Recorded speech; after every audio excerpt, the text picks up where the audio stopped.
What's up, hybrids? Welcome back to another episode of the Fandom Hybrid Podcast. This is Hanako, and I am here with Anthony, Lori, and Mike, and we are discussing episode 6 of Shadow and Bone Season 2. And in this episode, we get lots of cool fights. We get lots of hallucinations that basically prove to you that you should not do drugs unless your name is Jesper Fahey. And we get an explosive expert that is chasing butterflies while everybody's being poisoned. You know what? We are not doing this. We are not doing this. That answers the question why he doesn't blow his fingers off. He's just very tentative and timid. But he's also, and he likes butterflies. His whole job was to sit there, make the explosive device for when they came out, or if anything got, messed up. You are in a room that has been booby trapped and soundproofed so that people on the outside can't hear what's going on the inside. She made that room purposefully so that whoever got trapped in it could not call for help. He didn't notice the loud clang of a metal door slamming shut and was like, "Did y'all do that?"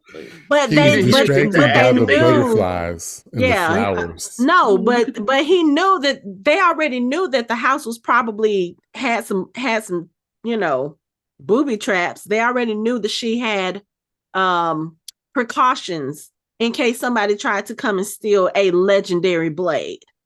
He didn't, obviously, because he's still out there looking at, the butterflies metabolize the poison. So but it's a symbiotic relationship, and that should be me and Jesper. But no, he doesn't. But if he, you got to think about it. Wyland has not been a part of the Crows very long. He is not used to the circumstances that the Crows are used to. Toya is probably also used to those kinds because he was the bodyguard of Sturmhond. So they are probably used to those kinds of situations. Wyland is just basically like, okay, so I'm here in case they get in trouble and they need help with blah, blah, blah with the bombs. This is what I'm here for. He literally has been told, you sit down and just chill out and we got this. So instead of fussing at him for doing what we always fuss about everybody else not doing, which is sit down and do your job and don't do any extra shit that's going to get anybody in trouble. Situational awareness. All I got to say. Situational awareness. It was a booby trap that he has... door clanging shut behind my people. Are y'all all right? That's what he has to say. 3 words. Are y'all all right? And if they answered, he wouldn't have been able to hear them anyway. Because Toya called out for him. Okay, but he could have figured out if he couldn't hear him, like, okay, something's up with this. I need to blow this door now. Okay, maybe I'm giving him too much credit, but that's just still kind of. I'm about to use one of your own excuses. We have to remember that they are young people and they don't have enough experience. That's right. Like that. You can't use my words against. You can't use whatever. If the shoe fits, wear it. No, if the shoe fits, wear it. You are not about to come for my Wyland today. Not today, sir. I actually like Wyland. I have nothing against Wyland. He was the one that figured it out in the end because of the fact that he was paying attention to something else. So you know what? I'm not wilding on Wyland. I actually like the guy. Look, I'm just saying, just a little situational awareness. That's all I wanted. That's all I wanted. I mean, if he was paying attention, he would have saw the door close. Right. He would have heard it. Why did I hear a big ass metal door go clang? I don't have it. I'm just saying. Big ass metal door clang. Y'all all right? He heard nothing. He saw nothing. But you got to think about it too. Butterfly. It could have been that the door, the loudness of the door was internal. Because if you look at the structure, your teammates being poisoned. Listen, because if you look at the structure of the house, that's a traditional Asian house. It's not like those doors are heavy. It's not like those doors make a lot of sound. That's my point. He wasn't So- watching his boo walk into the house. Like, what was he looking at? Like, what was he doing? He did, and then the door closed. He could have thought that they closed the door. Okay. I'm just saying there's so many different ways that scenario could have played out for him. Again, being inexperienced and never having been in that position before. Being inexperienced, yep. But I mean, I said hey, I can't argue with that. He's never been in a situation like this. He's used to being in his lab, making stuff and giving it to people for them to take and use somewhere else. I'm just saying. Typical Japanese houses don't have metal doors. I'm just saying. How many Japanese houses do you know are inhabited by a living saint that is protecting a 400-year-old blade that is known to kill shadow monsters? Big metal doors don't usually exist in Japanese houses. That's my point. Do you know how much a lot of stuff do not usually exist in Japanese houses? How many kung fu movies and how many, like, let's not have this discussion here. I'm going to stay out of this conversation at the risk of sounding insensitive. I'm just going to step back. I know nothing about Japanese houses. I do not care to speculate I just wanted what is and not in Japanese houses. I wanted was a little situational awareness. That's all I wanted. Instead of I'm chasing butterflies. I'm sure they have doors. I'm sure they have toilets, beds, tables, chairs. I'm sure they have that. I'm not going to speculate as to what they don't have. I'm just not going to do that. We don't do that here. Please direct all email and comments to hmrpotter@gmail.com. No. No, you can send all that to EMCE 1971 at Yahoo. There you go. Send it to Mike. But I'll take it. That's fine. Okay. But yeah, so anyway, while we're already here, let's go ahead and talk about the crows and their predicament in the house. Oh, but before, because we're going to spend a lot of time on the dreams and the crows and all that stuff, I just want to say one thing about the living saint. All I know is Kirigan don't want that smoke. I'm just going to say none at he don't want all. That so do you hear me? I just want to say that. Sorry. When I say Ohval came to play, she was like, no, she did not come to play. She came to slay. She was not playing with nobody. She was basically Korra. I mean, it's like she was the avatar. I'm sitting there just blown away. I'm like, oh, and then no, Kirigan did not want to even be in the same continent as this woman. Okay, I mean, not only would she have kicked his butt, she would have buried him at least 4 times. She would have been like Nietzsche Voya. Whatever. Been there, done that. Please. I mean, just when I thought she couldn't kick butt even more, she did. She beat 3 Grisha, a ninja, and a mastermind by herself. Let me tell you. And the hair was perfect. Flawless. The only thing that stopped her was her poor husband coming out. Well, it was Kaz going to get her husband. If he didn't go get her husband, they were dead. She would have killed every last one of them. They were gone. But we got more to talk about that later because I got some things to say about that. But but yeah, okay. So let's go back to this. Okay, so at the end of the last episode, they had worked their way into Ohval's house. They found themselves booby trapped. They were trapped inside this room with a poisonous gas that comes out and knocks them out. So the gas actually starts producing hallucinations for all of them. And we saw the start of Kaz's hallucination at the end of the last episode when he kind of, manifested his brother. And he's in this dream where he thinks his brother is trying to drown him and his brother is hollering at him, oh, so who are you now that you've gotten your revenge?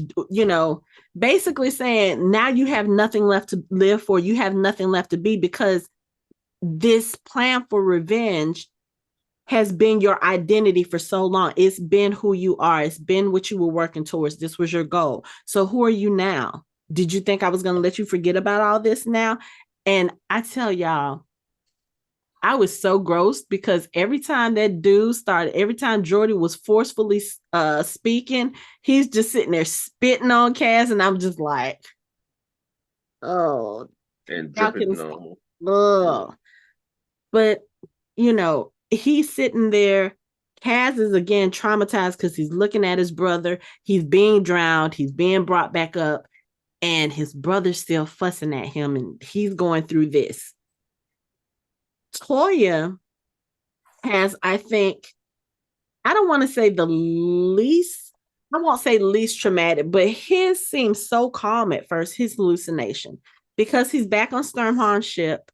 He's just walking around, everything is quiet, and then he sees blood, leading away from the ship, and he goes to reach for his weapon is not there, and he's looking around like, what? Because he always has his weapon, and he's still looking around, and then he notices his flower necklace opening, which we learned during the course of this episode, and I think the next episode, that when those flower necklaces open, it lets Toya and Tamar know that they are near each other and that they are maybe not necessarily safe, but they know that the other one is around. So he's looking for his sister. He goes around the corner and Tamar is on her knees with a sword in her person. And he goes over to her and he's like, sister, who did this to you? And she was like, you did. And she dies. And I was like, wait, what? What's this? Okay. Again, hallucination, worst fear, whatever. Inej, okay. Do I want to go to Inej first or do I want to go to Jesper? Because Inej had the heartbreaking one. Jesper, it was heartbreaking, but his was kind of happy in a sense. Which one do y'all want to? And Inej was basically like real life. It's just like her and Kaz. I'm like, it's like she's awake. I mean, damn.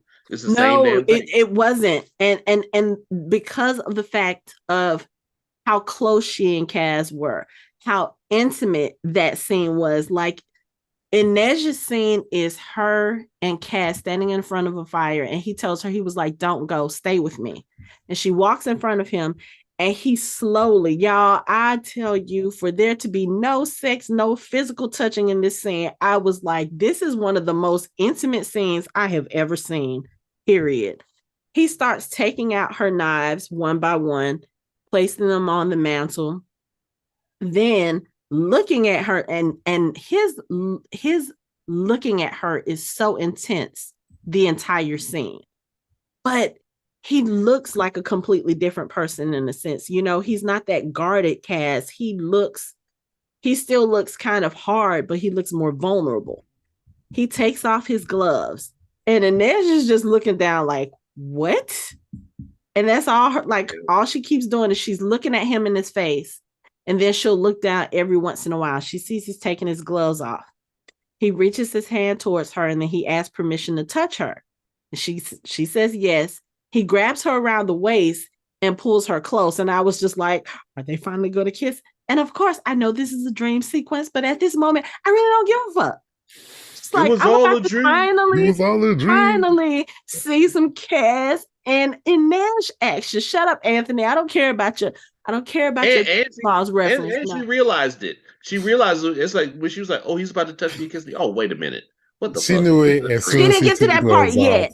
Because as soon as he took the gloves off, she knew.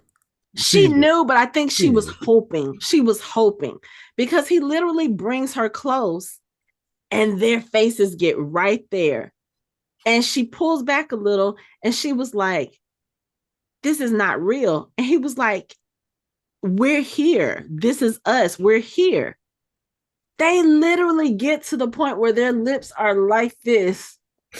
And she pulls back, and I'm sitting here watching the scene. Like when she pulls back, I go, oh, don't do it.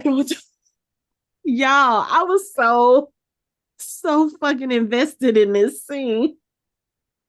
And for her to realize that it wasn't real. And she's sitting there, she's like, it's not real. This isn't real. This isn't real. It was all a dream. My heart was breaking. My heart was breaking so much. But that's also one of the things that allows her to kind of overcome the effects of the poison a little bit quicker than everybody else. But before we get to that part, we got to talk about Jesper's dream. Jesper's hallucination. that was heartbreaking to me. It was like him and his mom. I was like, oh. Yeah, because he wakes up in a field and his mother is standing over him. Now, we haven't learned anything about Jesper's parents up until this point. So we see his mother, and obviously she is a Duras, and she's obviously a very skilled one, because when she pulled out them guns, pow, pow, pow, pow, pow, I was like, yep, that's where he gets it from. And, they have this conversation, and he was like, he does the gunslinging too, and he was like, well, I had a really great teacher. And she tells him, she says, you picked up everything that I taught you so quickly, and then you just stopped. And this is where it gets a little, I won't say murky, but we find out that Jesper's mother was poisoned for being Grisha, similar to what's happening to him in the real world. But I thought she took the poison from a girl that was dying. She did, but she took it into herself. Mm-hmm. Yeah, but I think part of it, like Jesper said, if you weren't Grisha, you wouldn't have died. That's been kind of the thing that's, I think, in a sense, holding Jesper back, because he feels like if he is Grisha, he'll be asked to do things for other people that will result in him losing his life. Like he told his mom, he was like, if you weren't Grisha, you wouldn't have lost your life. And she said, but if I hadn't taken the poison out of her into myself, then she would have died. I'm like, who the hell is she? I don't know. But you confused me because you said she was poisoned because she was a Grisha. I think they were poisoning Grisha.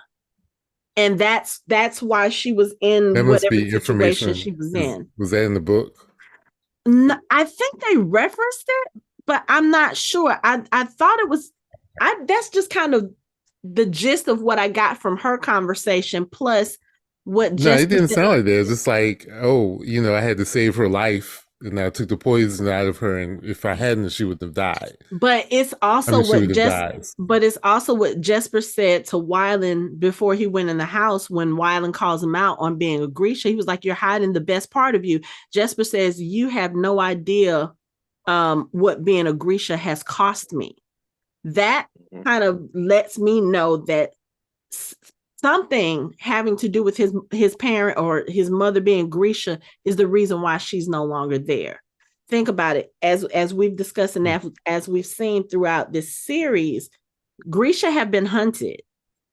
And right, but she's also Zemini. They don't do that there. She's Zemini, but that doesn't necessarily mean she was in Novia Zem when she died. If she was in Ketterdam, then she could have been hunted, because after our conversation in the last episode, we were trying to figure out about the different Grisha orders and what abilities they may have. I did go do just a little wiki research just to learn some things. And we also had this conversation a few episodes ago talking about Grisha being in Ketterdam and whether or not a Grisha would have made themselves known and that sort of thing.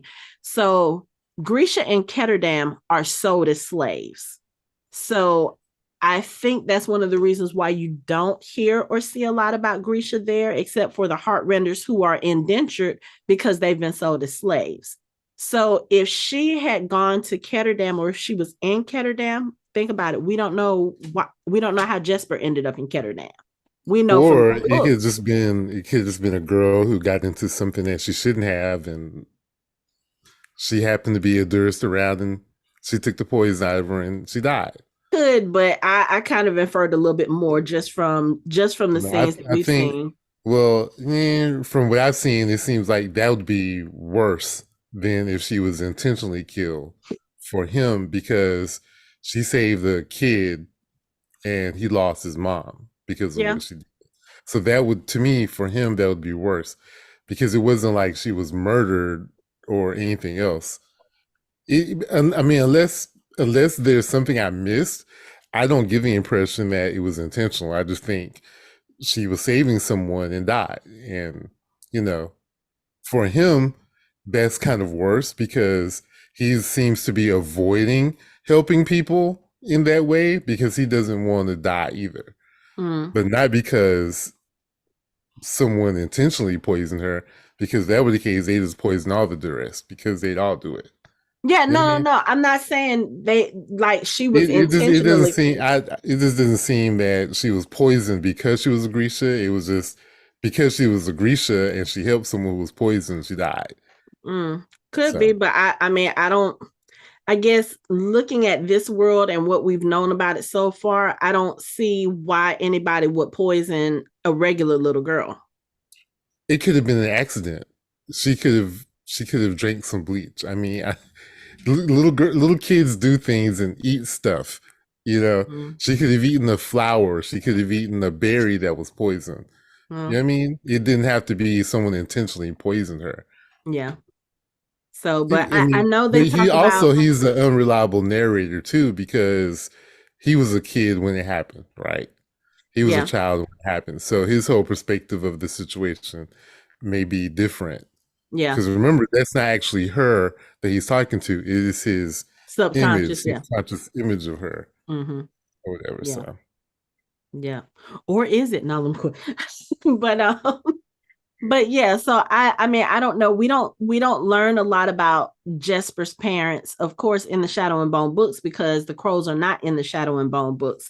I believe we find out more about his backstory in the Six of Crows duology, but I have not gotten that far yet. I'm only up to chapter 3 in Six of Crows. So, yeah, the only thing that we know about his mother, and I won't get into what his father, because that's later, but I believe his mother and father chose to live on the farm that he's from, and it was inferred a little bit that she kind of agreed to kind of keep a low profile so that they wouldn't bring attention to themselves. But I think that the poison that killed her probably had to have some sort of metallic or metal base to it, and that was the only way that she could possibly get the poison from the child.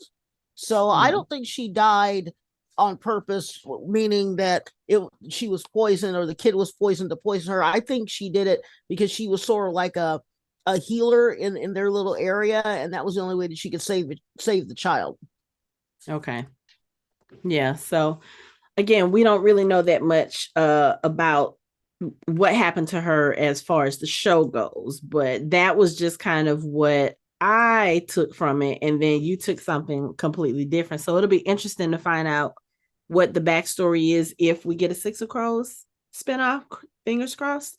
But we do know that because she died, Jesper's father basically told him to kind of like, you might want to lay low, don't let anybody know what you are, and just live life as a regular person.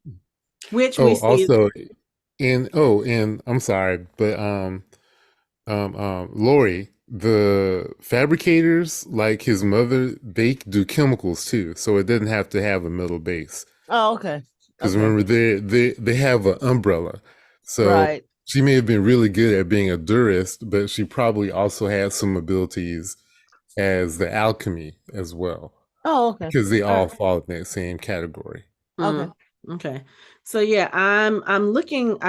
Because I'm nosy, I happen to go to the Grishaverse wiki, and it says one night she was called to help a little girl who had ingested poison.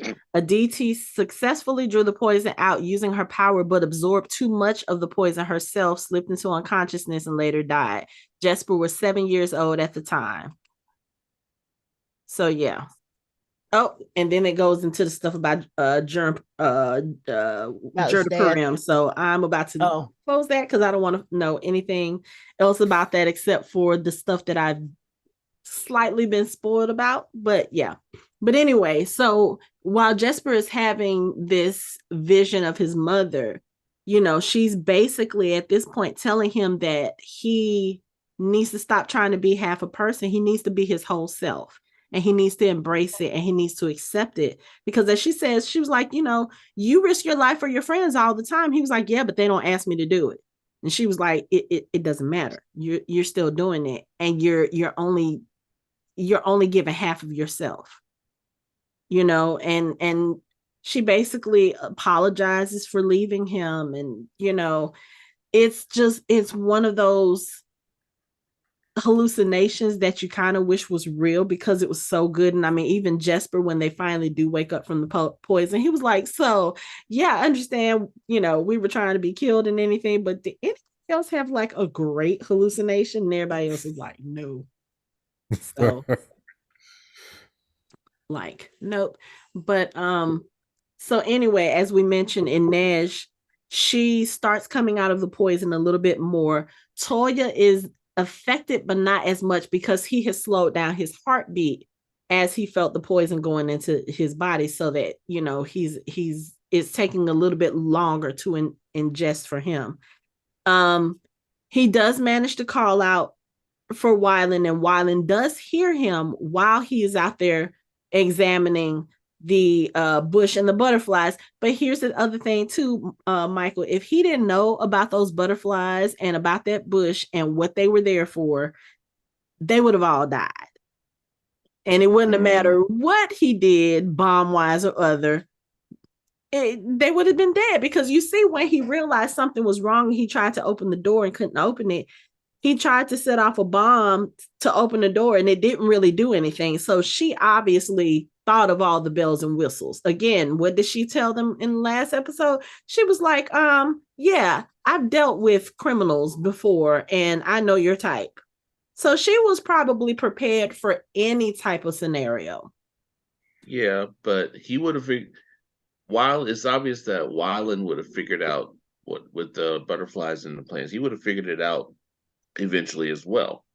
He still didn't have any circular argument. I'm going back to saying that he didn't have situational awareness, and you're going to go back to being like, it doesn't matter. And I mean, like, situational awareness, it doesn't matter. It was just going to go back and forth. So I'm just saying he had the situational awareness he was there to have, which was to determine the type of plant that was there and to see the butterflies and to realize that the butterflies were an antidote for the poison that the plant was producing. So all realized while he didn't have situational awareness, but let's proceed. But anyway, so yes, he gets them, he gets the butterflies into them. They have to ingest these butterflies, which according to the cast, poor butterflies. Which according to the cast were made of black marzipan and tasted absolutely gross. I mean, they probably tasted better than actually eating butterflies. Well, yeah, of course. But, if you're going to give me chocolate with blue dye to eat, can you at least make... But I guess they had to make it so that when they ate it, they were like, ugh, because Freddie Carter said that the blue dye kept rubbing off on their lips. So they would have to do a lot of takes where they were wet wiping and stuff and getting all the dye off. So, yeah. I can imagine. That's worse. Oh, God. Cut. Oh, here, let me get that for you. Right. Wait, I didn't get that. Let's do it again. Cut. Like, how many of them did they have to eat? I don't know. Nasty. Oh, that's terrible. But it worked. Wylan is able to get the butterflies in, and then Inej is able to open the door from the inside. Of course, like I said, when they all stand up, Jesper's like, so, yeah, I know we were almost poisoned to death, but did anybody else have a good dream? Because I sure did. And everybody else is like, yeah, no. Kaz is the one who says he saw nothing. And then, of course, Inej taking her cue from him. She was like, yeah, I didn't see anything either. Then they get to the matter at hand. Okay, so Toya, about that faint heartbeat you heard before we walked in there. They come up with their own little trap for whenever Ohval gets home. Meanwhile, she's been in the market, like I said in the last episode. She was being tailed by Nina and Zoya.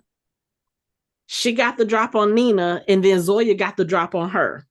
So Zoya and Nina leave. My guess is to head to the house to make sure that nothing has happened to the rest of the crew, because I'm sure they're like, if she was expecting us and she knew we were telling her, she probably is expecting people at her house. So off they go off Ohval goes, and we'll come back to them in a little bit because, like you said, that is very that is like the exciting part of the episode. And I know we want to talk about that because I was not expecting Saturday morning kung fu in my Shadow and Bone episode this week. I don't know about y'all. So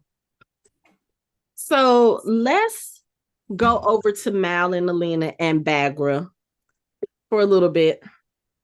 Because there's a lot to unpack in this little field trip that they're taking to Morozova's workshop. Luckily, walking through the forest isn't taking a whole freaking episode. Exactly. I told you they cut a lot of stuff out. Not a lot of exposition while they're walking or explaining things they've already explained. They're just like, walk, get there, open the door, go inside. I mean, and that little sidebar that they took where Baghra told them her origin story, and believe me, that was enough exposition we needed, because I remember reading her story in the book, and I was sitting there with the book like with my mouth open because I was like, I see why the fuck Kirigan is so fucked up in the head. Right. Because his mama is not right in the head. And neither was his grandpa, apparently, not right in the head. None of them. So we already knew Morozova was different. What we did not know at the time was that he was Baghra's father, not just, an ancestor. That's actually, like you said, Kirigan's grandfather. And he became so obsessed with creating amplifiers and power and Murzost that he, what was it Baghra said? I think she was already born, or she had been born. She started showing signs of the shadow power that she has. And I guess,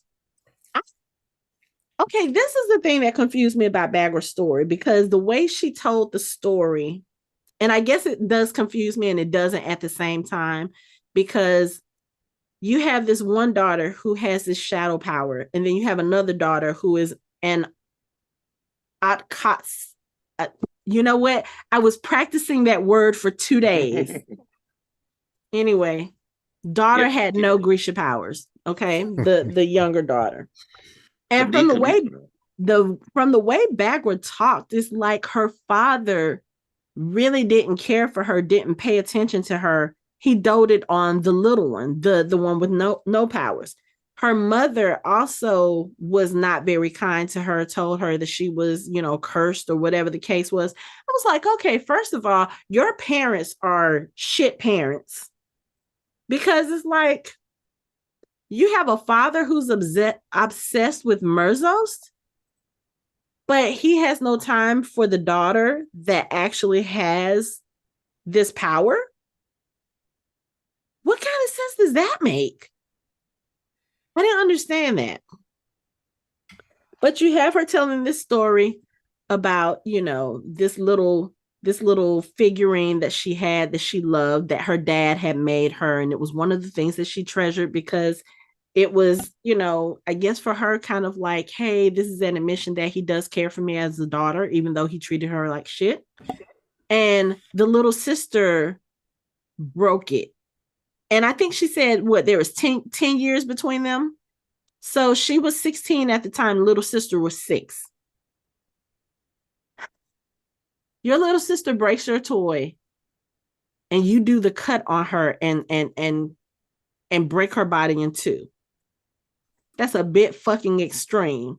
That's worse than the Mountain and the Hound in Game of Thrones, where the Hound broke the Mountain's toy and he stuffed his face in the fireplace and burned it. This is way worse. You cut a 6-year-old in half. Huh? I'm just gonna cut you in half. You took my toy. You broke my toy. 6-year-old in half because you broke a toy. Yeah. So she gets banished. The father, I guess in his grief, buries the daughter, or supposedly buries the daughter, which at this time, by this point, Baghra's mother was also deceased, had died from, what did she say, the plague or something. But the story about Morozova, or Sancta Ilya, as he's called in the stories, is that he brought a village boy back to life, and because of that, they drowned him in the river. The boy was cut in half by a plow, and he put him back together. Oh, that's what it was. Him. Yes. Yeah. I don't know. I would drown his ass too. And they drowned him in the river because he brought the boy back to life. Okay. So as we determine in the course of this episode, it was actually Baghra's little sister that he brought back to life. And what makes Baghra kind of think about all this, she starts, when she's talking about her family, she happens to ask Mal about his. And Mal says that he was orphaned by the Civil War. And she said, when he told her the city. And she was like, that's a far away from Keramzin. Like, how did you end up in an orphanage in Keramzin? And he said, I just kept on walking until I found an orphanage that felt like home. Like he passed by. She said you walked by 4 orphanages to get to that one. Yeah. I think it was three or four. Yeah. But he walked past all of them until he found one that felt like home. And so, of course, when she hears the story, she's kind of looking at him like, okay. They get to the workshop, and she has to open the workshop using her blood. And she, makes it a point to tell them only a Morozova can open this door. So they go in, they see the tombs of Baghra's mother and her sister, and they go into the workshop. They're looking for anything relating to the Firebird, but Baghra asks Mal about the Firebird and the whip. And he says something to the effect of, well, with the Firebird and the whip, the stag and the sea whip, I was able to hear a frequency from them, but I'm getting nothing from the Firebird. And she kind of looks at him and she was like, boy, come with me. You keep looking for the Firebird. And in the midst of this, Alina is still trying to talk to Mal about, she's trying to apologize for the way that she reacted, in the last episode. And you can kind of see it at this point. Like Mal is still like, yo, I'm Team Alina, but I'm finna be Team Alina from this side of the bench, because you have your thing to do. All I'm supposed to do is find the Firebird and let you do your thing. So at this point, Mal is just like, I can't. I'm gonna go ahead and start distancing myself, because you are meant for something greater and I'm not meant to join you. At least, that's how he feels. So he goes with Baghra, and she has him open her sister's tomb, which of course is empty. And she starts putting it together, and she starts spelling it out for Mal. Yeah, so I figured my father probably raised her from the dead. And of course, she would probably be the amplifier. He probably raised her using his finger bones, just like he did with the stag and the sea whip.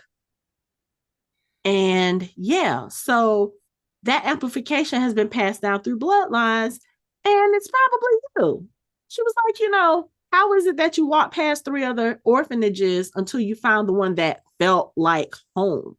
Like, Alina is your destiny. That's why you guys are always finding each other. And he was like, no, that can't be it. I'm not believing it. The amplifier can't be a person. She takes him back to that door outside. She cuts his finger. She was like, close the door, boy. I told you only Morozova blood can do it. So Mal is looking at her like, okay, I'm finna prove this bitch wrong. What? Because the door closes. And I would say, I will say this for the writers. Thank you for not making us sit through Mal having to go through and like processing and understand. Like I said, Mal is written in a very smart way, I feel like, because he's not one of those people that, like, I think Anthony complained about this when we were talking about Mal asking Toya to go find Nishinya. You know, we were talking about y'all got all this kind of magical type stuff, and y'all are still saying stuff don't exist. Mal is not that type. Mal is like, okay, she told me only the blood of a Morozova can open the door or close the door. I just closed the door. Fuck it, I'm a Morozova. Damn, that means I'm the Firebird. Fuck. Yep. And she tells him as much. You're the Firebird. You're gonna have to die upon her blade in order for her to purge the fold. And Mal is like, after all this, I done did. See, I was pissed. I was pissed. It just goes to show that anytime you're looking for something, you should first look inside. Wow. I see what you did there. I hate you. I hate you so much. I like that. I haven't read any of the Alina Mal stuff. I've read more of the Crows stuff. So I was waiting for something that came later, which I thought was going to actually be in the middle of the series. But when they got to that part, it should have been. It should have been in the middle, but that's neither here nor there. It should have been towards the end, because they don't even find out that Mal is the Firebird until the third book, and I mean very late in the third. Okay. So that's why I was like, when I was seeing what they were doing with the show, I was like, oh, they're gonna give us this reveal earlier than they did in the books. But either way it goes, when I read it in the books, I sat there and cried, because I was like, all this stuff this dude and did, fighting to stay alive, fighting to make sure that Alina is going to be able to do what she has to do, and he's going to have to die by her hand anyway. He should know. Like, this is some bullshit. Because the other thing I thought about is, in these episodes, the last few episodes after Alina got the sea whip, you know, she talks about how her power seems to be a little chaotic, and how it's angry. But, you know, she was like, you know, the sea whip's power is angry, but it's mine. I'm like, because that sea whip was frantic and angry when it got killed. It didn't do what the stag did and offered itself to her. That sea whip was like, nope, because maybe the sea whip doesn't have knowledge of Kirigan, of the fold, and what it was needed for.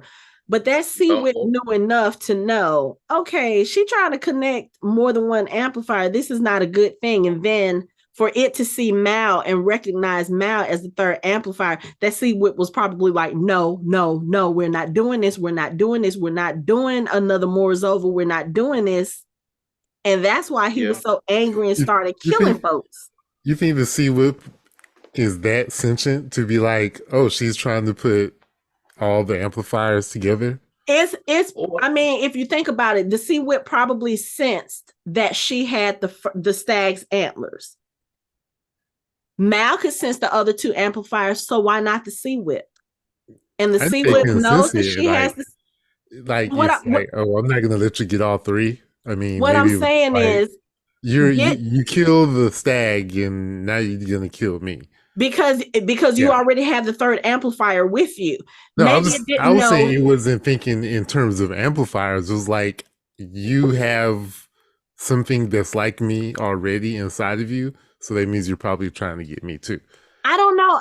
I think probably real basic. It's probably not that. But see, we're talking about magical creatures. We're talking about a stag that knew enough to stay away from everybody else until it came in contact with Mal.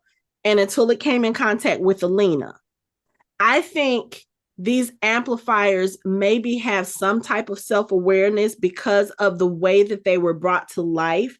That there's some sort of, not necessarily a consciousness or like, oh, she's trying to combine amplifiers, but I think there may be something there that they understand that if all three of us are put in the room together, or if all three of us are together, it's going to equal a power that no one has ever known before. And that could be, I mean, the way Baghra always talked about it, it's an abomination. It's against the laws of nature.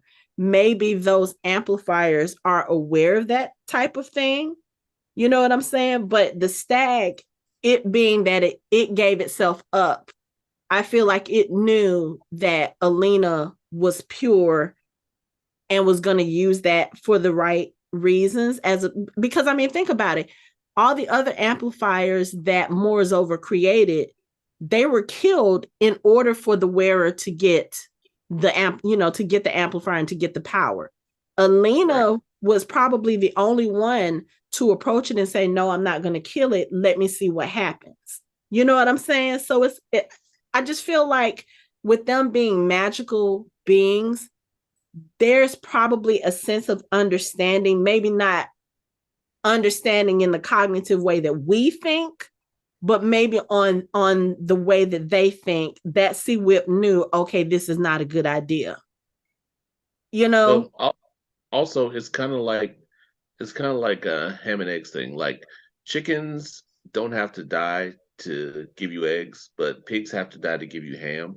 And it's like, I kind of think like the Sea Whip, even though you only needed the scales, it's still gonna hurt the Sea Whip more than will hurt the stag if you just like clip the end. You would only have to clip the ends of its antlers to get something to amplify. You know what I'm saying? It's like, the Sea Whip had to give up way more. So he's like, I don't want to do that shit. Like, fuck that. And yes, Anthony, we're making it almost anthropomorphic, where he's like thinking, like, thinking and being logical. But it's like, I mean, it's kind of saying, I mean, that's kind of how I was kind of seeing it.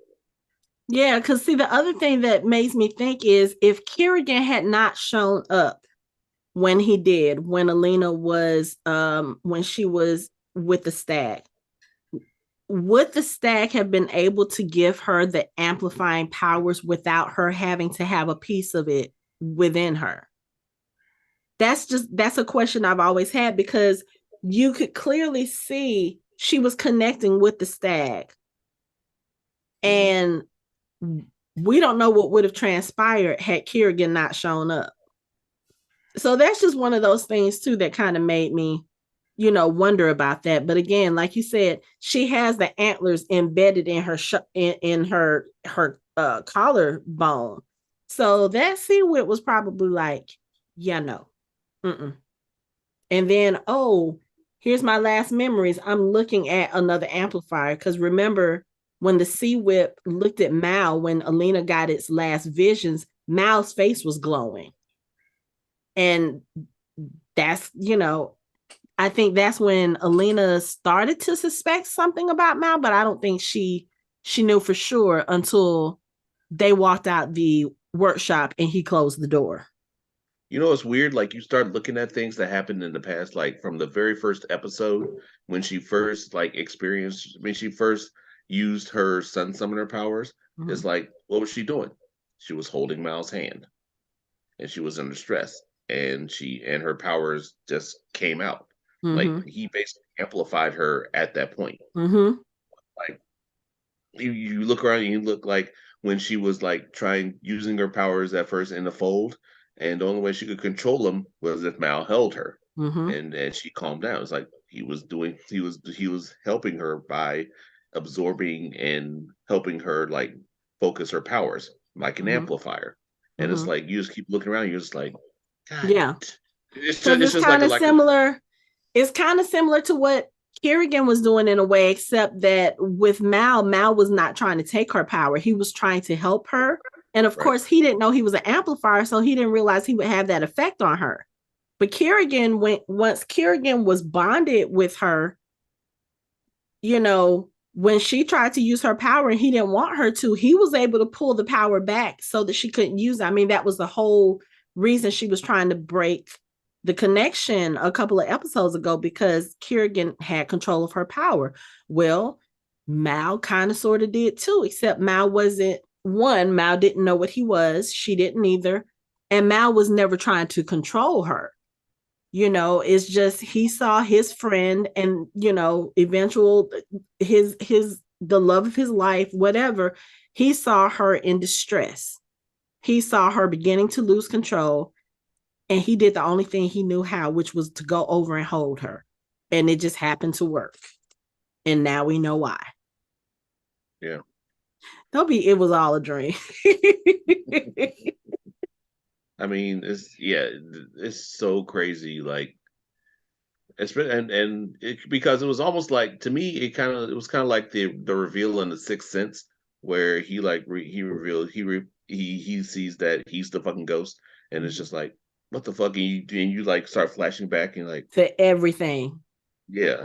Mm-hmm. This is like shit. I cannot believe this shit. How did I see it's like it's like all bad, like all it's like Knives Out, like where they go back and like or like the movie Clue, where they like go back and like trace everything, like you did this and this and this. So when this happened, and this happened, you're like, God, how did I not see that? But the funny thing is, and I have to go back and listen, I think when we discussed the end of season 1, I think one of the theories that we came up with was that Mal had something to do with the amplifier.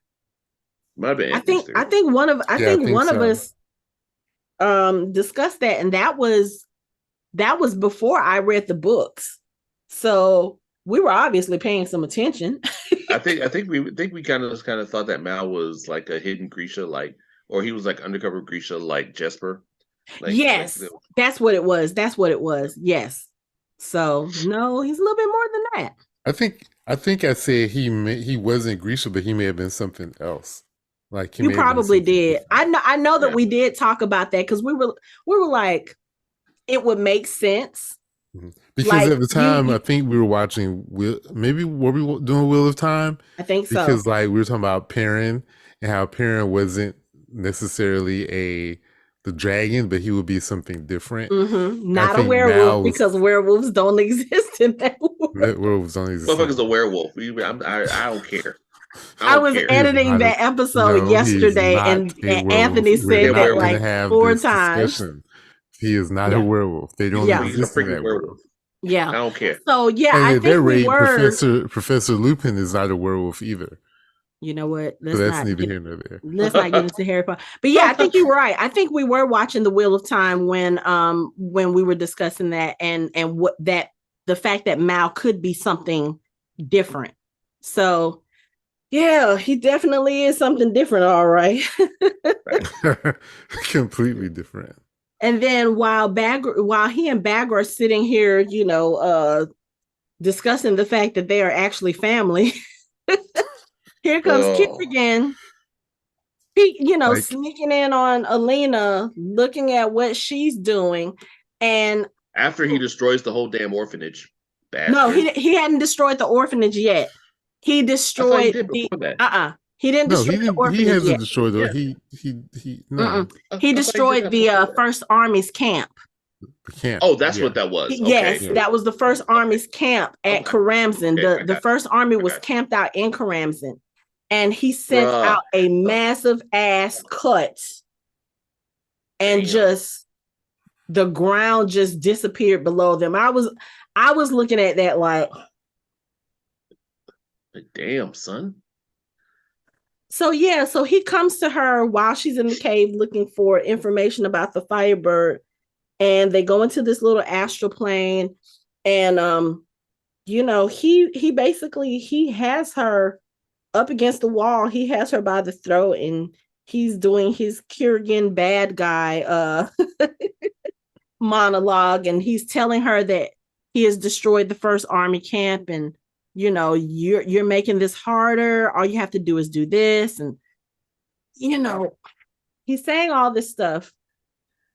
And Baghra and Mal come in, and they see, kind of similar to what Adric saw, she's up against the wall. She's obviously being held there, but all you can see is like these little tendrils of light where Kirigan is. So Baghra looks at Mal. She was like, you know what you have to do. She starts setting fire to all of the things in Morozova's workshop. She was like, this is about to die with me. I will handle my son. You get her and you get out of here. I will not be coming with you. So she grabs Alexander in the astral plane, and he looks at her. He was like, she was like, boy, you forgot who taught you everything. When I tell you, I hollered because I was like, Kirigan forever think he is the most powerful person in the world. And Baghra is sitting right there. Like, she taught you everything you know. She just doesn't use it in the same way that you use it. Because I remember the first time she twisted her hand and did the shadow thing, I was like, oh, because when she did that in the cave with Alina, the shadows immediately darkened the whole thing. Even with Kirigan, it takes a while for the room to get dark. Baghra was kind of like snap of the finger and, oh, darkness. So you really think your mama couldn't get to you in another plane, especially once she knew that's what you were doing? Boy, please. I love the look of what the fuck when she grabbed Alina's arm and like Alina was like, who the what? Like she was more shocked than Kirigan was. So I'm looking at it now. It's like when she went in and it's like you see her, she's like, and Alina's eyes went like, bah, like what the fuck? I think Alina was just kind of glad that somebody was able to get in there and break that connection because Kirigan was really trying to kill her, I feel, at this point. Oh yeah. But she pushes Alina out the way. She was like, look, you know what you got to do. Get out of here. And Alina wants to save Baghra, and Mal is like, nope, we got to go. She got this. She's not coming with us. You got to leave her alone. She pushes Kirigan back into his actual room, wherever it is he was staying. And Kirigan is pissed off, and he looks at her and he was like, you might want to rethink this. This wouldn't be good for you. Again, being threatening, like, oh, I can do this to you. And she just looks at him and she was like, just know that I've always loved you, Alexander, and just know that it was never enough. The moment she said that, the complete change of look on his face, he was like, oh shit, what are you about to do? That was the first time I've seen like true fear on his face, because he didn't know what she was about to do. And what she was about to do was she was about to use the cut to kill both herself and her son. Unfortunately, he has these pesky, angels on his shoulders or devils on his shoulders called the Nichavoya. And they came up and they grabbed her, and he tried to tell them to stop. No, leave her alone. Nichavoya was like, we're here to protect you. So we're going to protect you, even if you don't want us to protect you. And they grab Baghra, and she ends up cutting herself. So he runs over to her. He's crying. I'm sorry. I really didn't mean for this to happen. And she was like, shush, child. And she's sitting there caressing his face with one hand. And with the other hand, she's using Merzost to detach his hand so that he absolutely has no connection to Alina now. I was like, that Baghra is a beast. And then, of course, her dying words, she dies in his arms. And then in the real world where she is, stupid boy. And then she dies. I was like, you know what? Baghra is a beast. She a shit mom probably, but she's a beast. And then she releases the broken swan that she had in her hand, bringing everything full circle. Yeah. And then Kirigan is just sitting there crying because his mother's gone now. Like the one person who probably, even though she didn't agree with you, even though she was pissed at you, that was still your mother. That was the only person who had been with you for the last 400 years. That was the person who, like he said, used to burn villages down to save her child, to protect her child. And now she's gone. So what the one last person in the world who probably saw that there could have still been some good in you, done. And he's just sitting there crying like a baby. I was like, yeah, I bet you didn't plan on doing that. And I think in the book, I think it was different because I think he was upset about her dying because I think in the book, the spinning wheel is actually in the clouds. It's like so high up a mountain that it's in the clouds. It's very unfindable until Kirigan finds it. And Baghra, I think what she does is I can't remember if it was him that she grabbed something that was about to kill someone or something, and she literally kamikaze herself off of the side and plunges down. So that's how she dies in the book. And he's upset, no, but you don't see any real emotion from him, at least from what I remember. So seeing it here, I was like, yeah, he really has nothing left to lose at this point.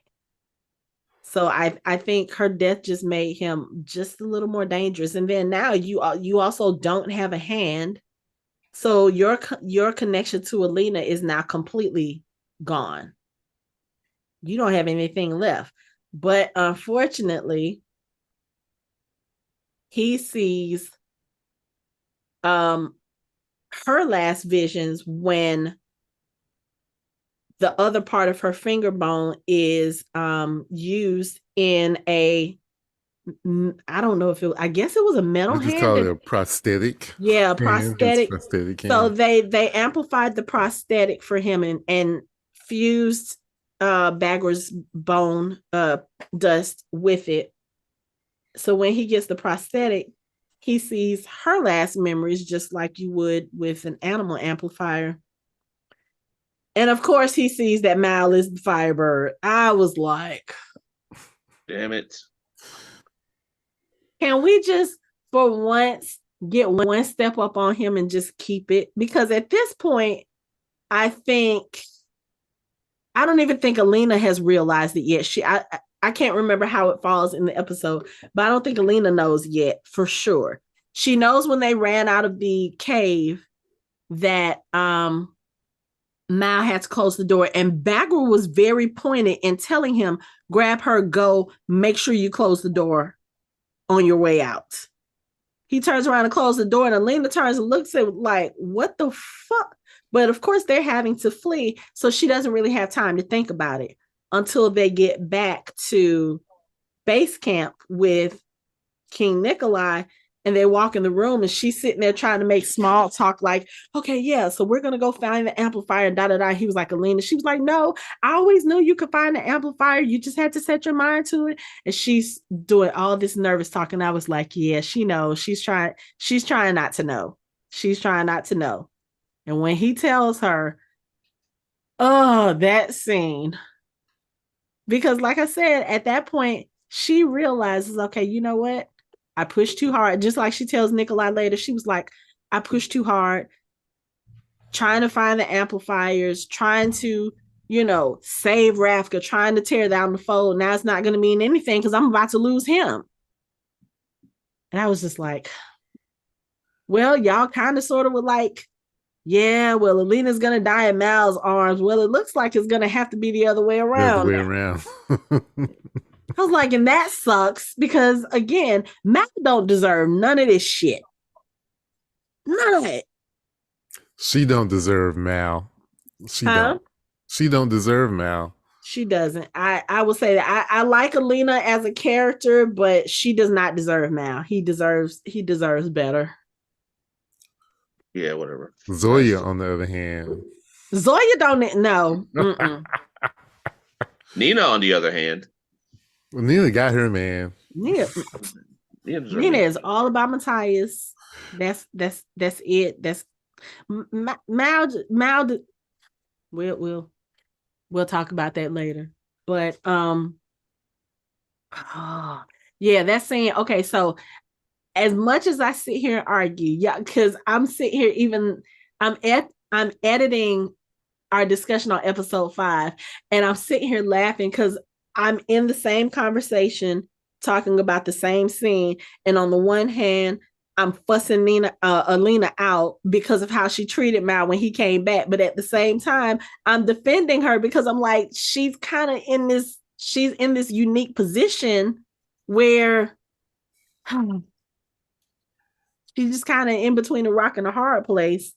And I like her character. And I have to say, even though, yes, I feel like she does not deserve Mal, the way Jessie Mae Lee and Archie Renault play them, I will ship them all day long. I don't care. Yes, he deserves better, but I also love them together. But he deserves better. He has done all this shit trying to get back to Alina, trying to protect Alina, trying to help Alina be the best version of herself that she can be, standing to the side, letting her have her moment to shine. And it looks like he's going to have to die anyway. Being pimped by her at every turn, listening to her saying, oh, baby, just trust me. You know what? We are not doing the pimp talk today. We are not doing the pimp talk today. I'm doing it for us, baby. This is all we're doing is for us. I'm trying to save everybody, baby. But it's kind of like Anthony said this in maybe 2 or 3 episodes ago. He said it's almost like the universe is telling Alina and Mal they are not supposed to be together. They're not. It's not. They're not. Nope. They're gonna end up like Ohval and the Disciple. That's what I was alluding to in the last episode. That's where they're headed. I mean, the love of her life. Yeah. I just don't like. I like them. I like them each for certain things individually, but it's just like I don't like the story of like the love story. It's just the just missed love stories. Like I hate that in any genre. It's just like with star-crossed lovers and that sort of thing. I love you. I'm not ready, and it's like I'm just like it irks me. It just irks me. And then Mal doing all this stuff and getting hurt at every turn. I'm like, it just irks me. I mean, there's a lot of stuff about Mal that I like. I mean, everybody needs a Mal in their life, for real. Like they definitely need one because he's a ride or die, and I can appreciate that. Mm-hmm. I'm just like, God, can you please? I know. The whole thing just kind of irks me, but I understand why they did it. It's not going to stop it from irking me. So once he tells her that he is the Firebird, now all of a sudden you want to find another way. I'm just like, even though I'm messing with her, but I mean, if I was faced with that too, like, okay, yes, you can destroy Ravka, but you're gonna have to kill the love of your life in order to do it. I'll be like, Mal, you came here for Ravka. I came here for you. I'd be like, Ravka, who? Like she said, she was like, come on, we gotta go. We can go somewhere else. We can get away from this. And he was like, no, this is what you were supposed to do. So this is what you're gonna do. I'm not afraid to die. I was like, you know what? Just again. The funny thing is like if this had happened an episode ago, maybe 2 episodes ago, before he realized that he wasn't the priority, it would have changed. You know what I mean? Like if she had said that before she kind of dismissed him, he would be like, cool, let's go. But you already told him what your true intentions are. You're never going to be satisfied. And he already and also for him, and also for him, I think he understands that. Yeah, you know what?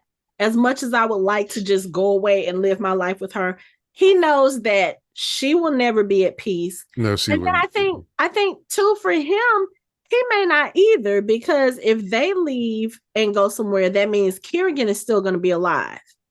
Kirigan's obsessive ass is not going to just let that lie. Like, oh, Mal is Firebird. He's going to tear the world apart until he. And Mal knows that. Especially, and at this point, Mal doesn't know that he knows, that he's the Firebird, but still, in Mal's mind, you gotta know this is about to piss him off some more. You know what I'm saying? It's kind of like, yeah, you gotta see it through now at this point. And then also for Mal, it's just it unfortunately it's a full circle thing with him.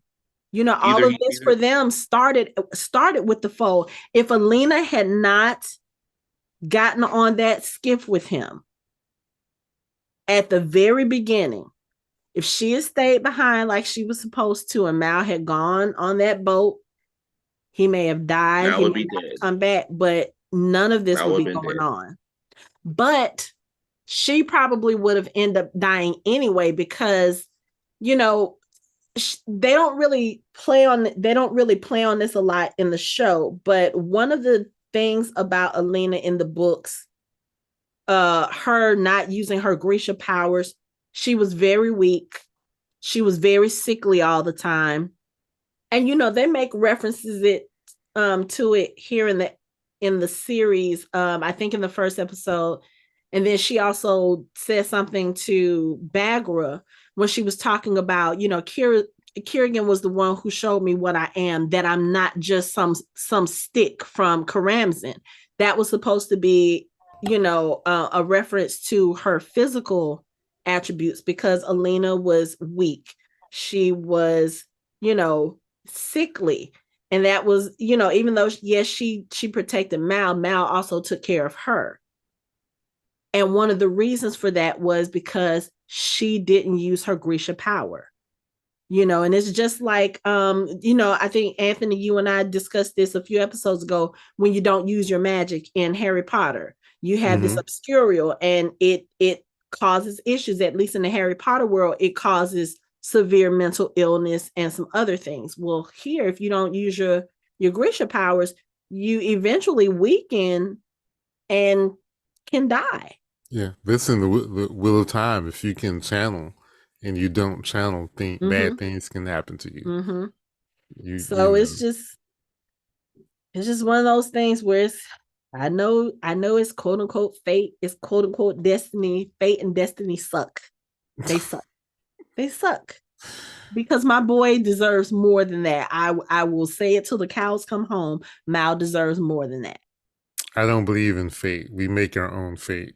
Okay, we gonna see how they gonna make their own fate in this series. They got 2 episodes left.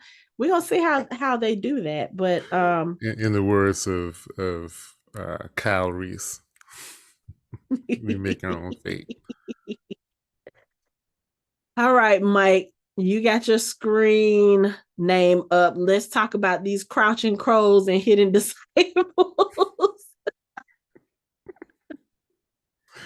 I'm like you. I was not expecting the kung fu master in the middle of this episode. I was not.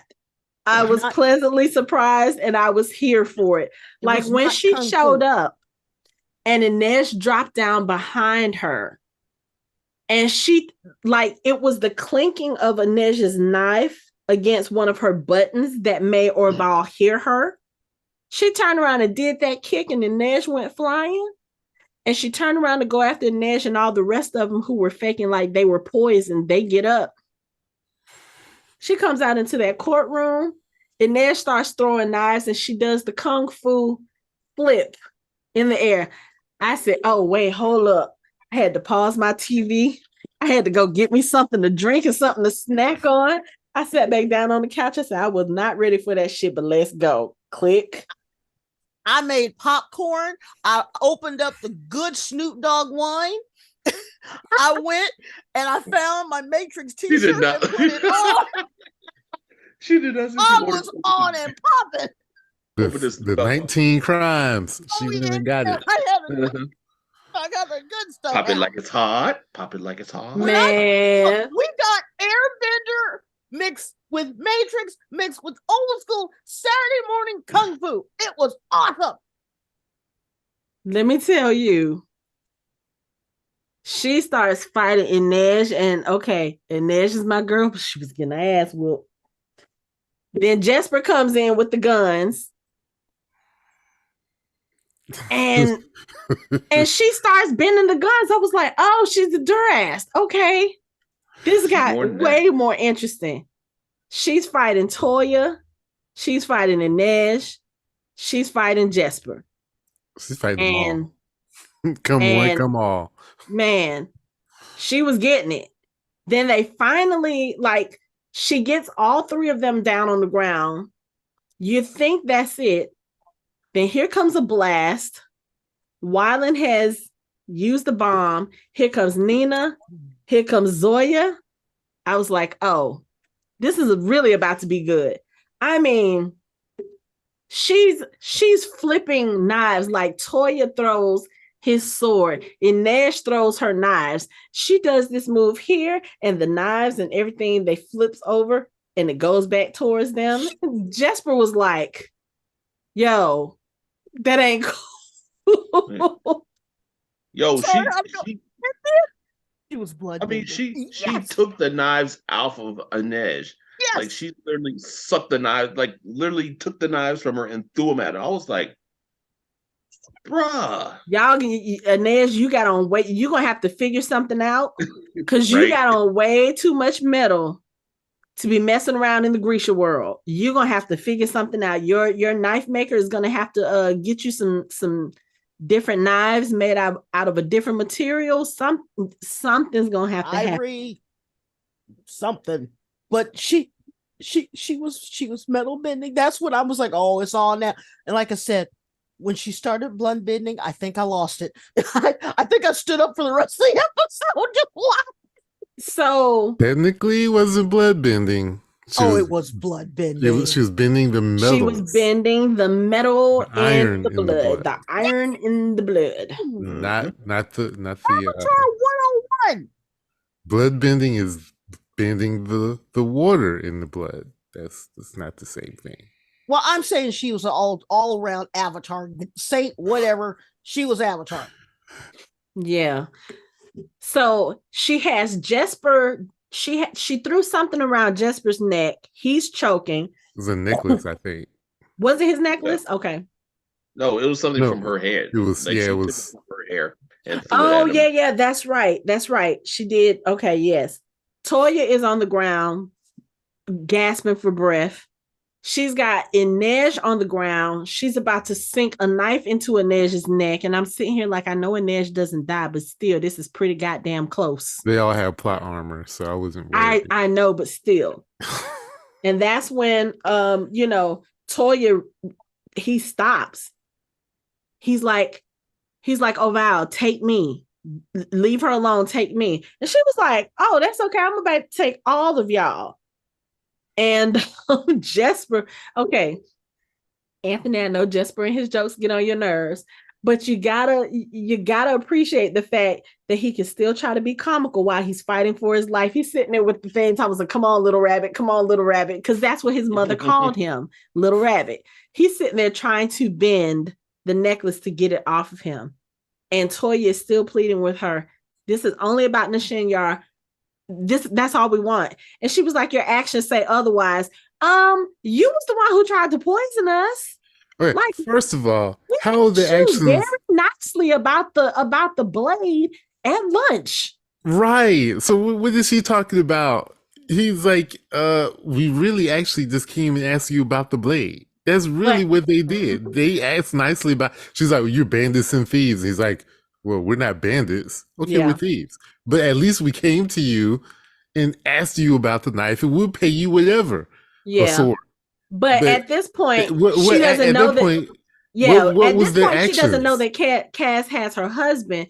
She's just looking at the fact that y'all came here, and again, at this point, we don't know that she has something else that she's protecting other than the blade. Yes, we know about the faint heartbeat, but that could have been anything. That could have been a baby. That could, could have been her cat. It could have been a pet. Could have been. We don't know.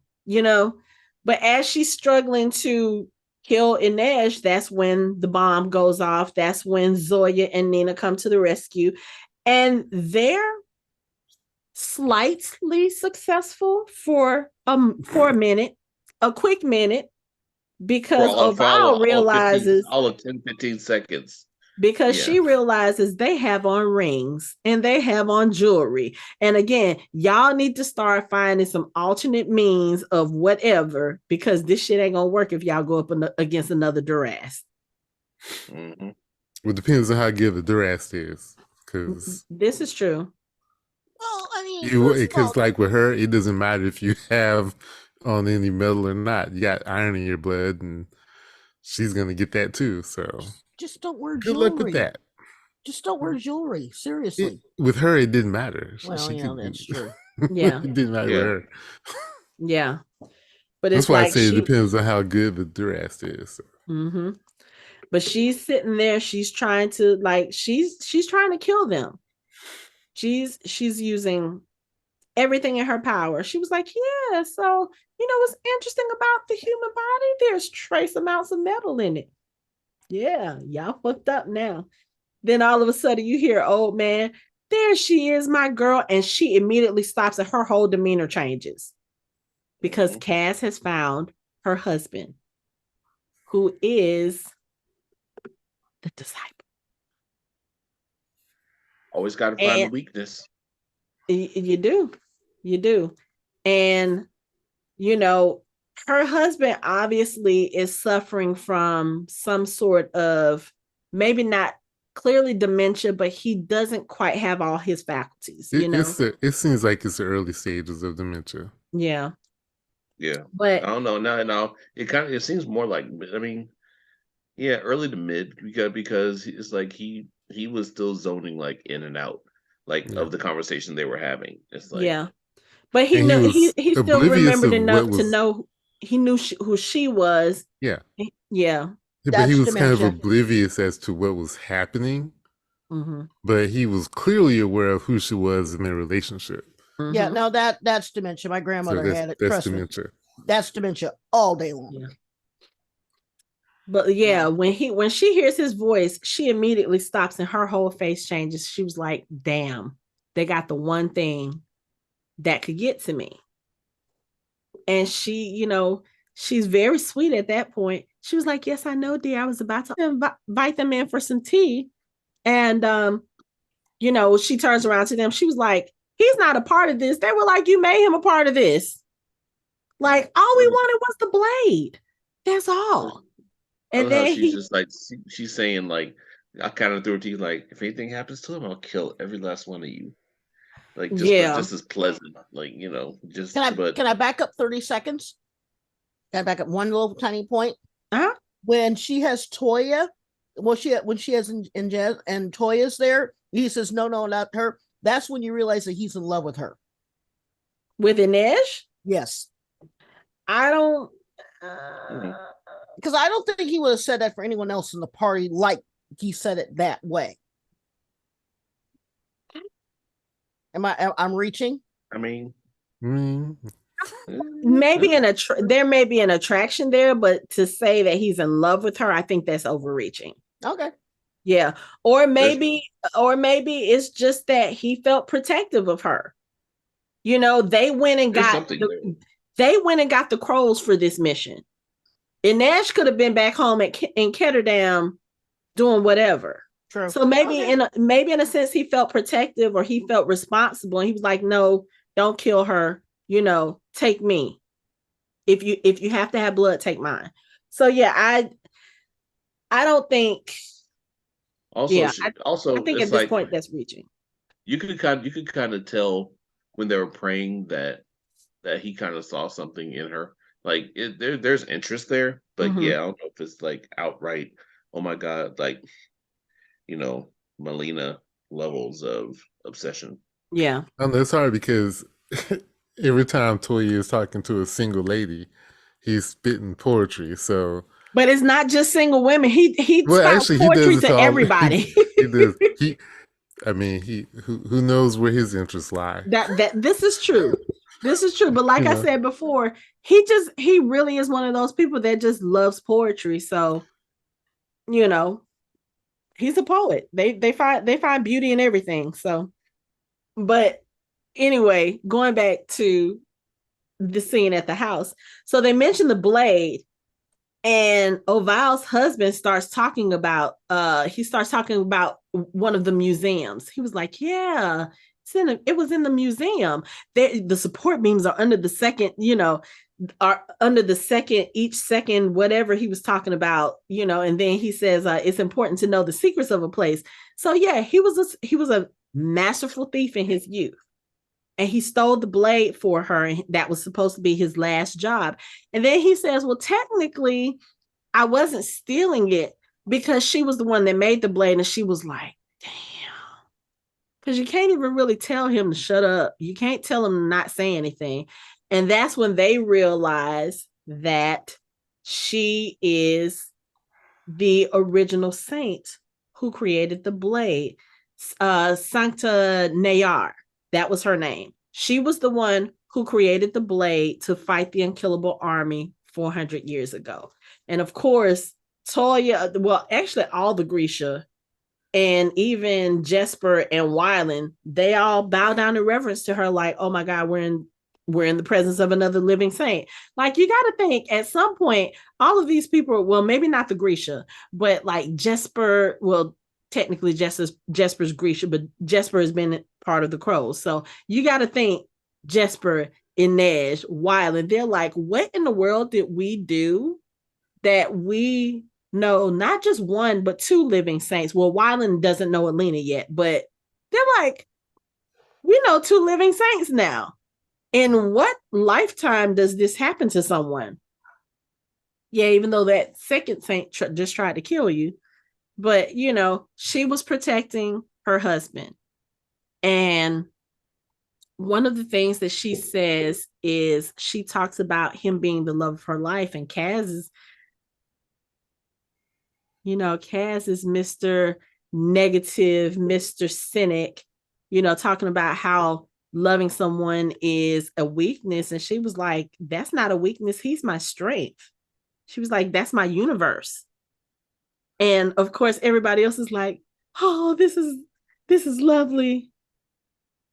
And Kaz is just looking like, whatever. Anyway, she decides that she's going to go ahead and give them the blade, but she calls Jesper out. She was like, you in the hat, I'll give the blade to you. The rest of you can get out. So she takes her husband, she puts him in the bed, she brings the blade out to Jesper.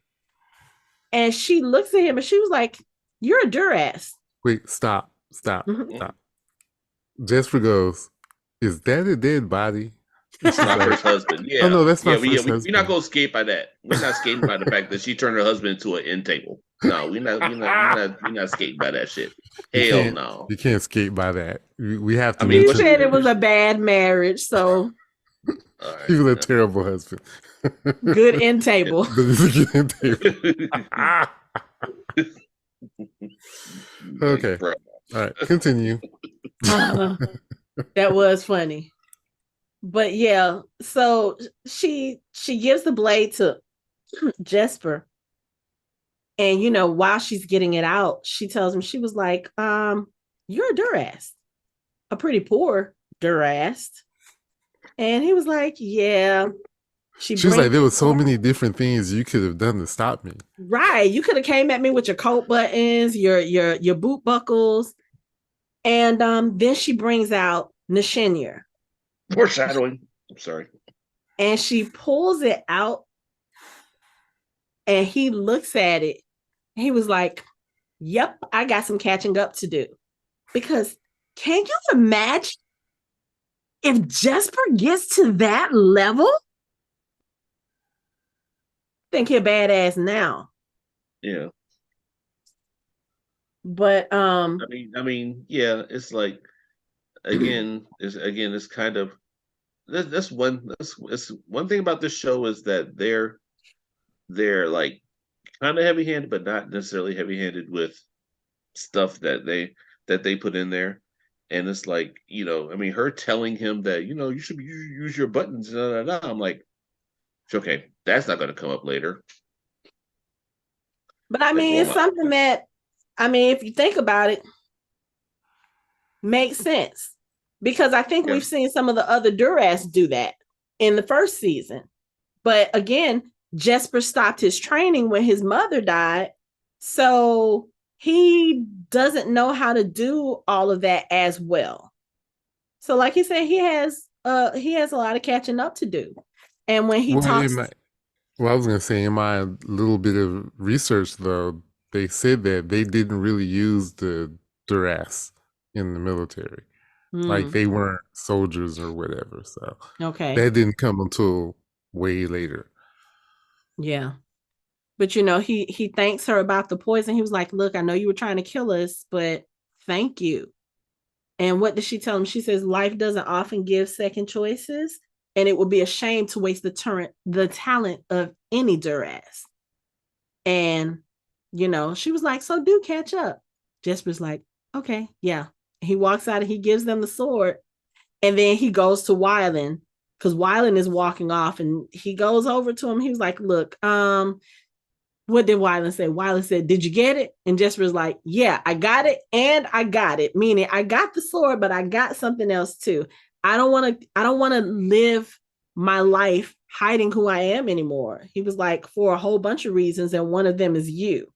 And Wylan does this cute little giggle thing. Again, when he does the cutesy stuff, that's when he looks young to me. But the rest of the time, he looks like, okay, yeah, he could be like 20, 21. And then, of course, he tells Jesper, well, I had a moment too where I kind of got it. You know, I saw this amazing thing in this garden and I wanted to share it with you and you weren't there. So, you know, they literally basically are just like, okay, yeah. Okay. So let's figure this thing out. And they kiss. And everybody's walking past them. Toya is looking at them like, ah. Nina's looking at them like, ah. Zoya's looking at them like, And Cass is looking at them like, everybody has lost their goddamn. Cass, I'm gonna need you to stop being such a spoiled sport. Let Jesper have his happiness, just because you can't reach out and find yours anyway. But Zoya, Toya, and Nina are talking about, you know, Zoya says she's just said, you know, talking about Ohval. She's just setting herself up for heartbreak because, you know, her husband is old. He's dying. She's 400 years. She still looks young. And she was like, she's setting herself up for heartbreak. And, you know, what was it? I think Toya or Nina says, well, she knows what well, you know, we should all have something we're fighting for. Zoya says Ravka, and Nina is looking at her like, girl, she was like, one of these days, somebody is going to sweep you so hard off your feet. And please don't come looking for me because me and my man, we're going to be living our happily ever after. Just, you know, whatever. She was like, Ravka. Like, she is so done with Zoya. She's so done with Zoya. And then Kaz and Inej are having a conversation, and Kaz was like, yeah, maybe I did see something through the haze of the poison. And Inej is like, well, what did you see? And Cass says, there are those who drown us and those who save us because, oh yeah, I forgot to mention this. The way that he came out of his hallucination once Inej fed him the butterfly, Jordy was replaced with Inej. So Jordy was trying to drown him and Inej was trying to pull him up, and she was saying, I'm sorry, because she was having to touch his face in order to put the butterfly in his mouth. And of course, when he realizes this, when he wakes up, he skirts back from her and she's just, I'm sorry, I had to. So again, another indication that yes, she does know what his trigger is, but she was like, I got to save your life. So I have to do something you don't want me to do. But, you know, she tells him, she was like, maybe I saw something too. And he looks at her and he was like, what? And he said, what did your toxin trip reveal to you? And she was like, that hope is dangerous. I was like, oh no. And we're back where we started. Hope is dangerous. It clouds your judgment. And then she walks off, and Cass is looking like that was not what he was expecting her to say. So I'm like, oh, I'm gonna need them to get it together. I'm gonna need them to get it together. Nope, not gonna happen. Ships in the night. So Mal's the Firebird. Now Alina wants to find a different way to save Ravka. Kirigan knows that Mal is the Firebird. Oh, but the crows have Nashenya. They have the magic sword. They have the magic. Quest is complete. The magic. Not yet. They got to get the sword back. So they got to get the sword back. But yeah, we talked in the last couple of episodes about how these new episodes are just kind of zipping along. Like, they are putting a lot of information in these episodes and they are moving it along. And I'm like, okay, we only have 2 episodes left. At first, I was kind of wondering how they were going to do this season, especially when I heard they were combining seasons 2 or 3, or once I figured out that they were combining them. Now I'm kind of like, okay, so we already know that Mal is the Firebird at this point. We know that there's going to have to be some kind of battle because Kirigan knows. So he's going to try to come after Mal and kill Mal himself. One, that'll serve 2 purposes for him. One, he'll get to kill the object of Alina's affection. And 2, he'll get an amplifier. Because the other thing is, I'm wondering if as an amplifier, maybe Mal won't age as slowly as the Grisha, but would that mean that he could possibly live for a couple hundred years as an amplifier? Like, okay. That's a good question. So, yeah, I don't know. I know. I don't know. I don't know enough. I don't have enough information about amplifiers. Like the only amplifiers I know are also Grisha. Yeah. Yeah. So, and I went online since his ancestor wasn't a Grisha, then I think amplifiers probably live normal lives. But she wasn't a Grisha, but she was brought back to life with Murzos, so we don't know what kind of effect that would have had on her. Yeah, that's true. And and the stag and the sea whip lived for a very long time. Because those were the first two things that Morozova, that Morozova brought back to life. Yeah. So but Mal wasn't brought back to life. Huh? He wasn't brought back to life, so he's probably. Yeah, I have a feeling that probably. I mean, we still got 2 episodes left, and we know he's the Firebird. He has to die, right? He has to die. So technically speaking, yes, if she's going to get rid of the foe, he has to die. Now, whether or not they're going to keep him dead, I don't know. I know that in the books, he lives. I don't remember if he actually died or if they. I don't remember. I got to go back and read the books because, like I said, I've only read them once. It's YA. It's YA. He has plot armor.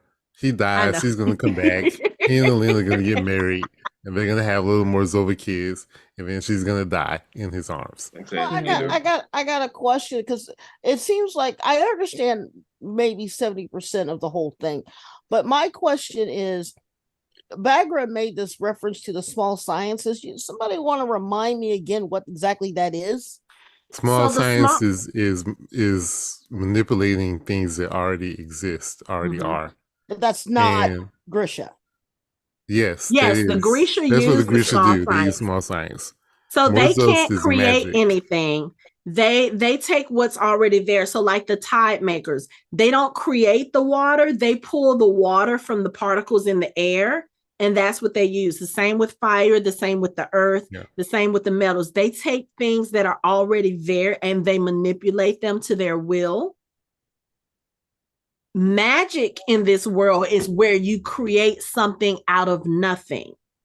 And it's that creation that causes an imbalance in the world. And that's why they're always saying that using Murzos has a cost.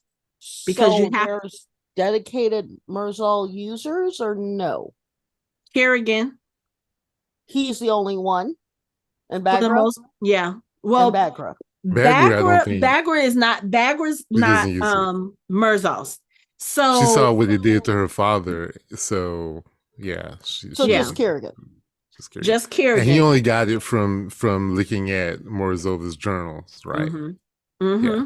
When he was trying to hold off the king's army and save the Grisha 400 some years ago. But like Baghra and Kirigan at this known point, they are the only 2 shadow summoners to ever exist. Baghra was the first, which is one of the reasons why her father was a little bit fearful of her, because she had this great power that no one else had ever had. Got it. Okay. So I wonder if it was from the corruption in him from using Murzos. That's a good question. But I mean, it could be, and that I don't know. Because like I said earlier, if the purpose of your studies is to find ways to expand your powers, to extend your life, to be all powerful, whatever it is that Morozova was trying to achieve. If you end up achieving this in some sense in your child, you would think that would make you like doting on that child, trying to maybe teach that child how to create Murzos, or you would think that he would probably do something like, let's say Valentine from Shadowhunters series, you would use that child to experiment and see what else can be done, or if you can take her powers further, or if you use her powers to supplement your own. And there's just so many ways that story could have gone, and for him to have neglected that child that is basically, she was probably one of the most powerful children at that point, but also if she was, by her own admission, prone to tempers and using her, I mean, she created the cut because she got mad because a child broke her toy. So even though she was already 16 at that point, you would think that at some point during those formative years, her father may have been a little bit more, I don't know. It's just interesting that her parents chose to see her as an abomination, especially her father, when he was literally sitting here trying to create more power, get more power.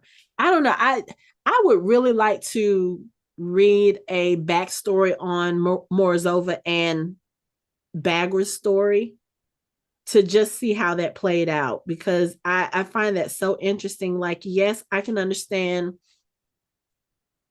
how she was raised, and when I say how she was raised, I can understand how she grew up being fearful of other people, especially if her own parents treated her that way.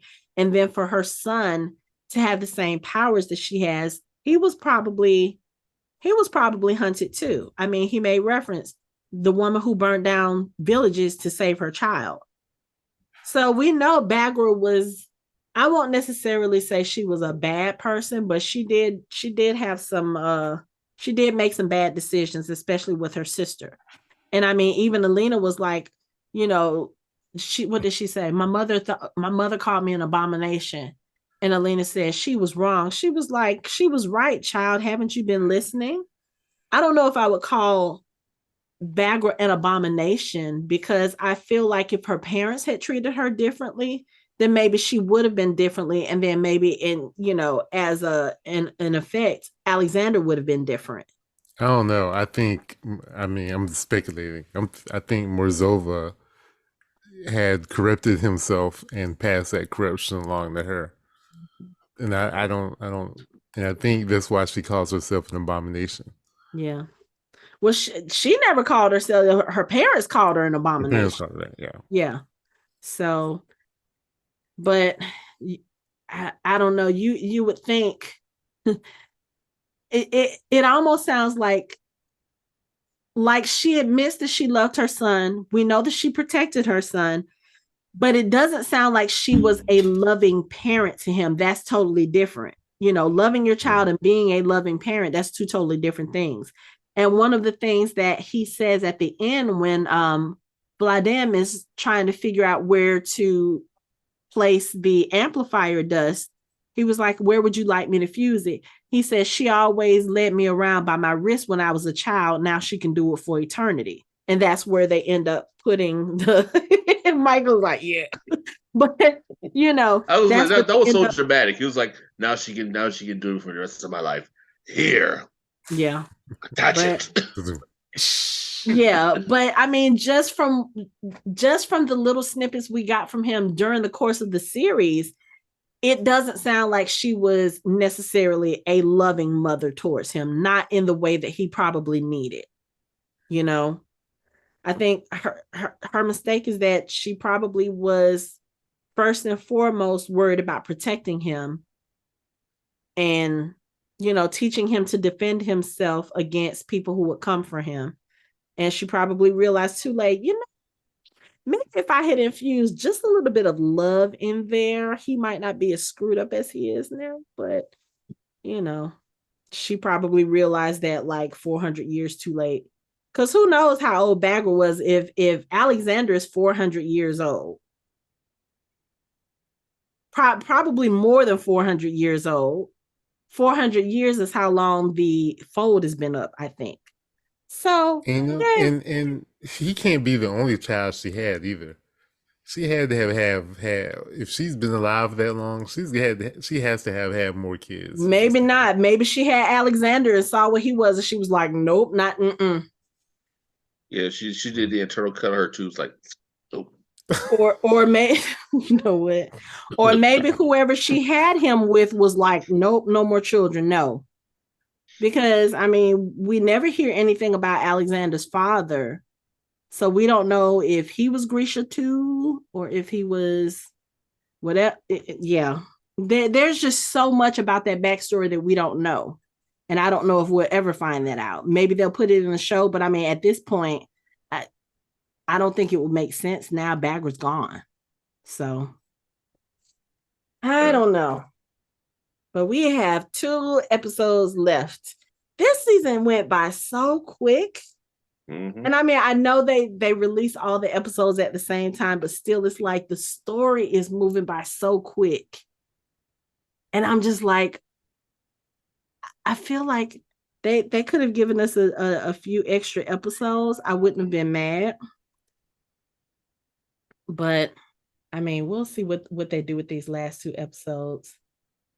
Because they're gonna have to have some kind of conclusion. You can't do the reveal now that Mal is the Firebird and also let us know that Kirigan knows that Mal is the Firebird and not have something come of that. That's not.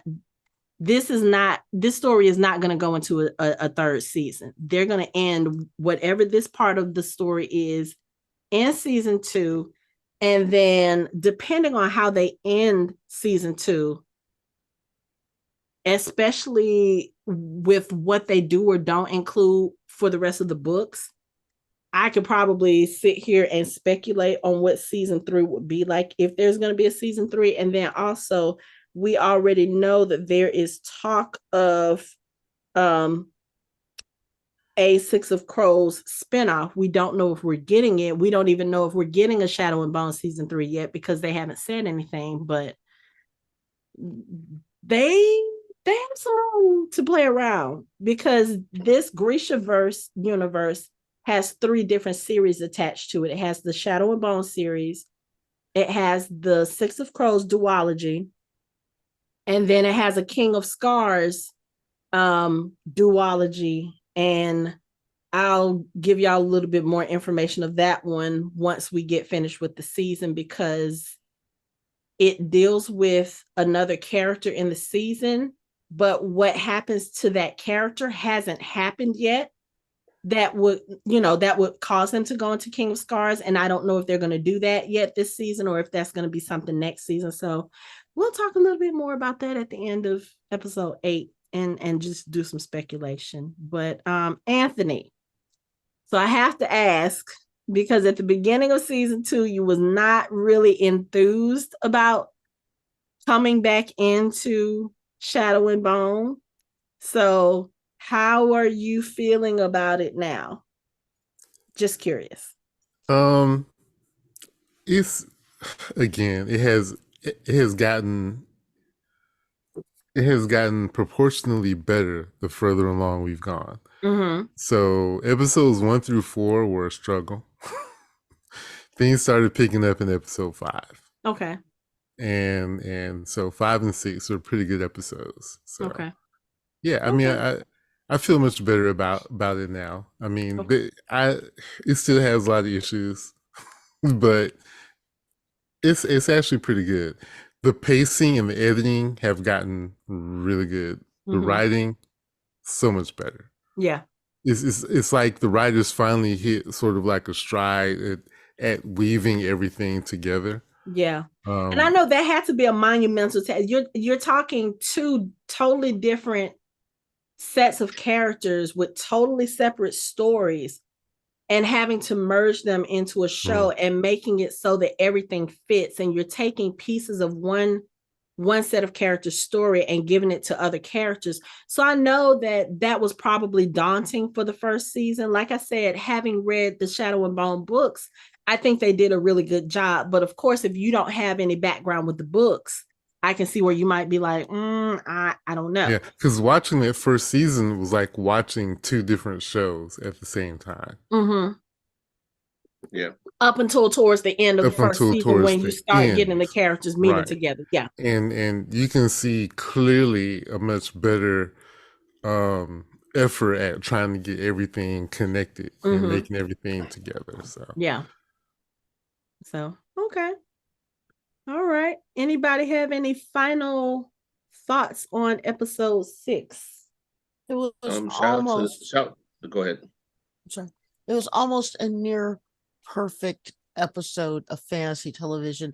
I think that episode 7, which is coming up, might actually be perfect because I had to think about it because they're so close in thing. The only last thing I'll say is that I'm not a fight choreography type of a person, but for the first time in my life, I actually want to see how they filmed that fight sequence because it was literally just jaw-dropping. It was gorgeous. I have to agree with. Go to YouTube. There are lots of behind the scenes videos and photos from season 2.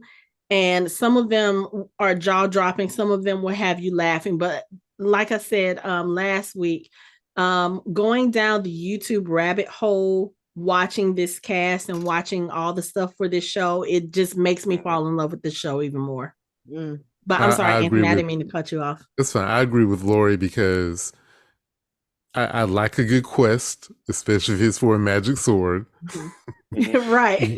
We had a heist and we had kung fu. I mean, it doesn't get any with magic and airbending and waterbending and all that all in one episode. Almost perfect. I agree, Lori. Almost perfect. Yep. Yeah. Shout out to Alina and Mal finally finding those farm animals, doing a brown chicken, brown cow, and what? They finally hit it. Oh. I said brown chicken, brown cow.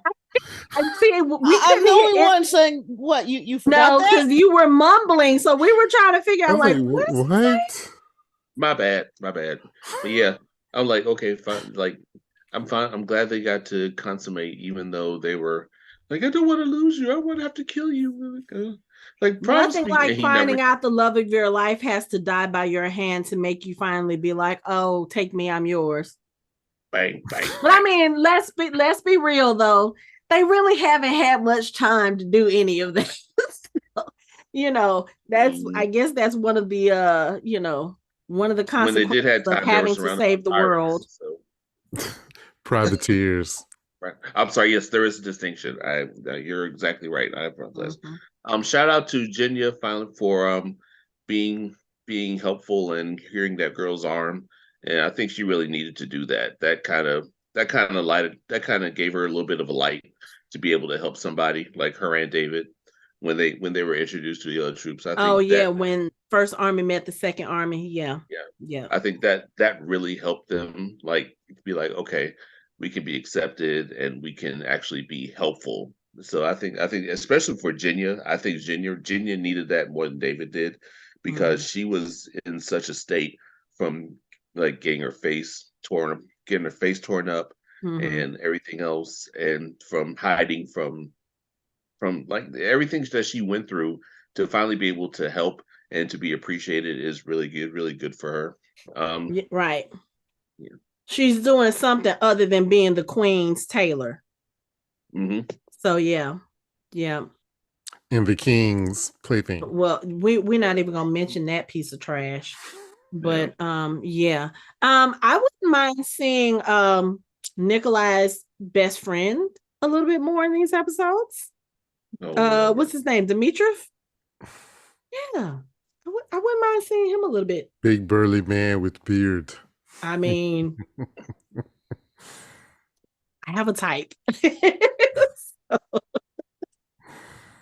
But anyway, 2 episodes left. So we're going to see where this goes. But for now, that is it for our show. You can find us online at www.fandomhybrid.com. We are on social media on Facebook, Instagram, and Twitter at Fandom Hybrid. You can chat with us on our Discord channel. You can watch our videos on our YouTube channel, and you can listen to us on all major podcast streaming platforms. Thanks for listening. We hope you join the conversation next time.